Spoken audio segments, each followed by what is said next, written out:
morning everyone. My name is Shagun. My name is Vishakha.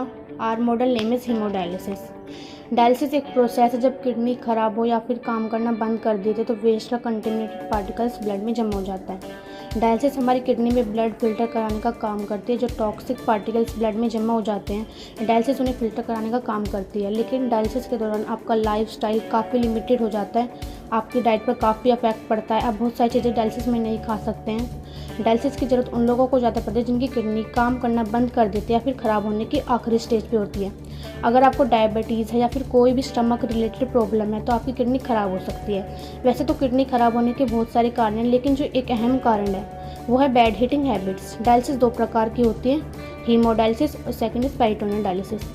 Haemodialysis जब किसी इंसान की किडनी प्रॉपरली फंक्शन नहीं कर रही है, मेल फंक्शनिंग हो रही है किडनी की, इस वजह से पेशेंट के ब्लड में यूरिया एक्यूमुलेट होता चला जाता है। उस कंडीशन को कहते हैं यूरीमिया।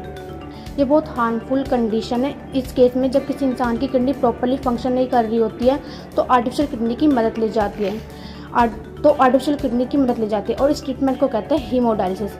हीमोडायलिसिस एक ऐसा लाइफ सेविंग ट्रीटमेंट है जिसमें आर्टिफिशियल किडनी जिसे डायलिसिस यूनिट कहते हैं, इसके ज़रिए पेशेंट के ब्लड को प्योरीफाई किया जाता है।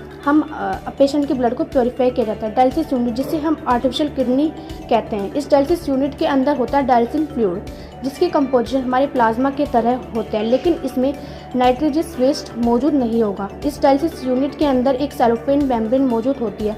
अब क्या होता है, पेशेंट की कन्वीनियंट आर्टरी के जरिए पेशेंट के ब्लड से इम्प्योर ब्लड डायलिसिस यूनिट के लिए भेजा जाता है। डायलिसिस यूनिट पर भेजने से पहले इस ब्लड में हेपरिन ऐड किया जाता है ताकि डायलिसिस यूनिट के अंदर जम न जाए ब्लड, जिसे हेपरिन ऐड करने के बाद इस ब्लड यूनिट पर भेज गया है।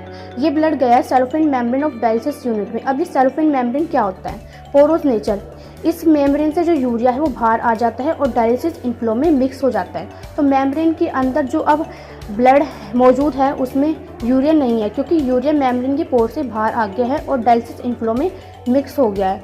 सेलोफेन मेम्ब्रेन में मौजूद इस प्योर ब्लड में अब ऐड किया जाता है एंटी हेपरिन और अब इस ब्लड को पेशेंट की बॉडी में वापस भेज दिया जाता है। अब हम इसे प्रोसेस के द्वारा समझेंगे। तो इसमें यहाँ पर एक हैंड है, इसमें से हमारे दो नर्व है, जिसमें एक नर्व है रेड और एक है ब्लू।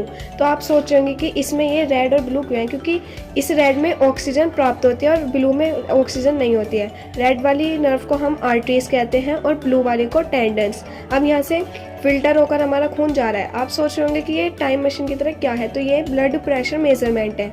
यहाँ से ब्लड पंप की ओर जा रहा है। तो अब हमारे डायलिसिस मशीन के पास जाकर कि खून जम ना जाए इसलिए उसमें हेपरिन डाला जाता है। फिर आगे जाकर आर्टरीज में हमारी हवा रुक ना जाए या खून जम नहीं जाए इसलिए उसमें डायलिसिस इनफ्लो प्रेशर मॉनिटर का वर्क किया जाता है। फिर वीनस प्रेशर मॉनिटर, इसमें हमारी एयर रुक ना जाए या ज़्यादा प्रेशर हो रहा है कि मंद नहीं हो जाए इसलिए इसमें इस मशीन का यूज़ किया जाता है। फिर यहाँ से हमारी एयर डिटेक्ट होकर ब्लड पंप में से वापस आ जाती है फिल्टर खून हो गए।